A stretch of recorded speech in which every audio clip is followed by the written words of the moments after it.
आदाब नाजरीन, आप तक उर्दू न्यूज़ में आपका खैर मकदम है। मैं हूं मोहम्मद शाहिद अहमद तवक्कल। पेश है आज की अहम खबरें। ज़िले कलेक्टर आदिलाबाद राजर्षि शाह ने जुमेरात के रोज़ ज़िला मुस्तखर आदिलाबाद के श्री गजानन मल्टी स्पेशलिटी खानगी हॉस्पिटल का अचानक दौरा करते हुए registers, records, general wards, medical shop, lab और MICU वार्ड का मुआयना किया। इन्होंने बुखार और डेंगू के केसेस की तफसीलात रजिस्टर में दर्ज नहीं करने पर, अद्वियात के स्टॉक में फ़र्क और अद्वियात की तफसीलात नहीं लिखने पर सख्त बरहमी का इजहार किया। इन्होंने ज़िले इंतज़ामिया की जानिब से जारी हिदायत में गफलत बरतने वाले Shri Gajanan multi speciality hospital के मेडिकल ऑफिसर को DMHO की जानिब से नोटिस जारी करने की हिदायत दी। इन्होंने कहा कि हॉस्पिटल का तमाम रिकॉर्ड्स को ठीक से तरतीब दिया जाए। इस मौके पर district medical officer K. Krishna, medical officer Rathod Narendra, Sridhar और हॉस्पिटल मालिक डॉक्टर अभिजीत व दीगर मौजूद थे।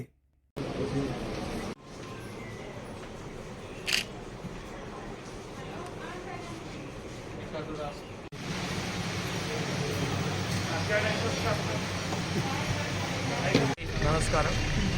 మీ అందరికీ తెలుసు, మొన్న మన ఆదిలాబాద్ జిల్లాలో అన్ని ప్రైవేట్ హాస్పిటల్స్కి ముఖ్యంగా ఈ ఇప్పుడు సీజనల్ డిజీజెస్ సంబంధించిన కానీ ఫీవర్ కేసెస్ కానీ డెంగ్యూ కేసెస్ కానీ మలేరియా కేసెస్ కానీ వాటి సంబంధించిన ఏ విధంగా ట్రీట్మెంట్ ఇవ్వాలి, ఏమేమి రేట్స్ డిస్ప్లే చేయాలి, ఎప్పుడు అవసరమైతే అప్పుడే మాత్రమే వాళ్ళకి ఇన్వెస్టిగేషన్స్ చేయాలి,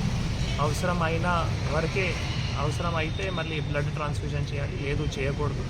ప్రతి ఒక్క చోట్లో అంటే అక్కడ ఏవైతే రిజిస్ట్రేషన్ కౌంటర్ ఉందో అక్కడ సంబంధించిన OP ఛార్జెస్ కానీ IP ఛార్జెస్ కానీ ఇన్వెస్టిగేషన్ ఛార్జెస్ కానీ తప్పకుండా అది డిస్ప్లే చేయాలి.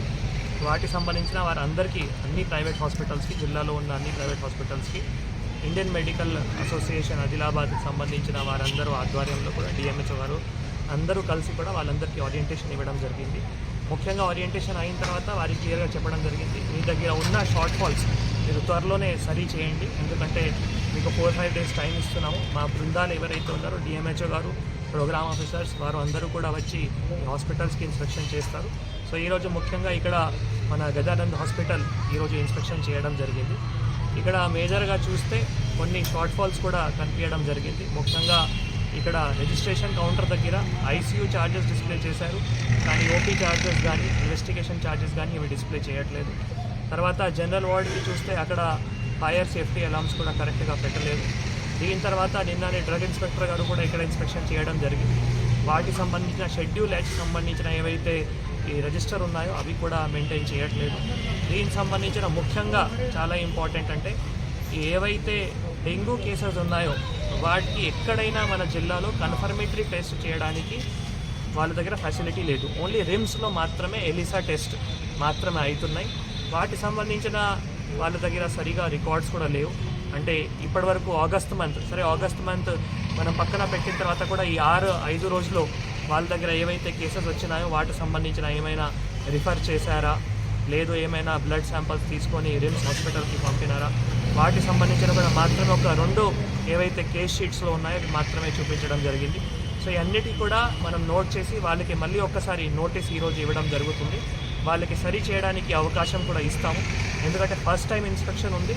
గవర్నమెంట్ ఇన్స్ట్రక్షన్స్ ప్రకారం కూడా ప్రైవేట్ హాస్పిటల్ సర్వీసెస్ ఇస్తున్నారు కాబట్టి వాళ్ళపైన ఫస్ట్ స్టెప్ అంటే నోటీస్ ఇచ్చి మళ్ళీ 7 డేస్ తర్వాత వాళ్ళు అన్నీ సరి చేయాల్సిన వారికి క్లియర్గా ఇన్స్ట్రక్షన్స్ కూడా ఇస్తున్నాము.